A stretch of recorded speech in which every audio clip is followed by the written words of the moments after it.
Welcome to Razan's world. Fun songs, happy stories and colorful adventures just for you. ஒரு அழகான குளம் அருகே வாத்து அம்மா தனது முட்டைகளை அன்புடன் காத்துக்கொண்டாள். அவள் முன்னால் 4 சின்ன முட்டைகள், ஒரு பெரிய முட்டை பிரவுன் கலரில் தெரிந்தது. அந்த பெரிய முட்டையிலே சிறிய சிறிய பிளவுகள் தோன்றத் தொடங்கின. அனைத்து முட்டைகளும் கிராக் ஆகி குஞ்சுகள் வெளியில் வர முயன்றன. 4 மஞ்சள் வாத்து குஞ்சுகள் மகிழ்ச்சியாக அம்மாவை நோக்கி பாய்ந்தன. பெரிய முட்டை மெதுவாக உடைந்து சாம்பல் நிற குஞ்சு வெளியே வந்தது. அவன் மற்ற குஞ்சுகளுக்கு ஒத்திருக்காததால் எல்லோரும் அவனை ஆச்சரியமாக பார்த்தனர். ஆனால் வாத்து அம்மா அன்போடு அந்த சாம்பல் குஞ்சை அணைத்துக் கொண்டாள். 4 மஞ்சள் குஞ்சுகள் அவனை பார்த்து சிரித்து கிண்டல் செய்தன. குளத்திலிருந்த விலங்குகளும் புதிய குஞ்சை பார்த்து படபடப்புடன் பார்த்தன. சாம்பல் குஞ்சு தனியாக குளம் பக்கத்தில் நடந்தது. மனசு முழுக்க சோகம். மற்ற குஞ்சுகள் அவனை தள்ளி போட்டும் கிண்டலும் செய்து வருத்தின.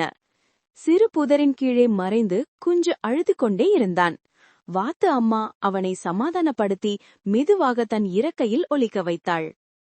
அவன் நீரில் தன் பிரதிபலிப்பை பார்த்து, நான் ஏன் இப்படி என்று சோகமடைந்தான். ஒரு நாள் அவன் குளத்தை கைவிட்டு தனியாக பயணத்தை தொடங்கினான். அந்த நேரத்தில் மழை மிக வலியாக பெய்தது. குஞ்சு திணறிக் கொண்டான்.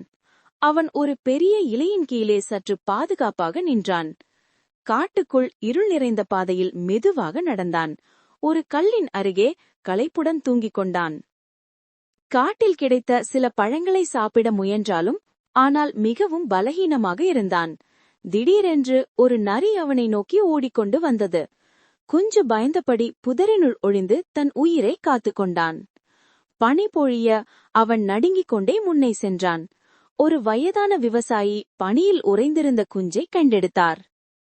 விவசாயி அவனை சூடான வீட்டுக்குள் கொண்டு சென்று வெப்பமளித்தார். நாள் கடந்தும் குஞ்சு மெதுவாக வளர்ந்து பெரியதாகியது. ஒரு நாள் அவன் தவறுதலாக ஒரு பானையை தட்டி போட்டான். விவசாயி குடும்பம் அவன் பெரிய அளவை பார்த்து அதிர்ச்சியடைந்தது. அவன் அமைதியாக வீட்டை விட்டு வெளியேற முடிவு செய்தான். குளிர்காலம் முடிந்த பின் அவன் ஒரு அழகான புதிய குளத்திற்கு திரும்பினான். வானத்தில் வெள்ளை அன்னப்பறவைகள் அழகாக பறப்பதை பார்த்தான். அவற்றின் சீரிய அழகைக் கண்டு அவன் ஆச்சரியத்தில் உறைந்து போனான். மெதுவாக குளத்தில் இறங்கி தன் முகத்தை காண முயன்றான்.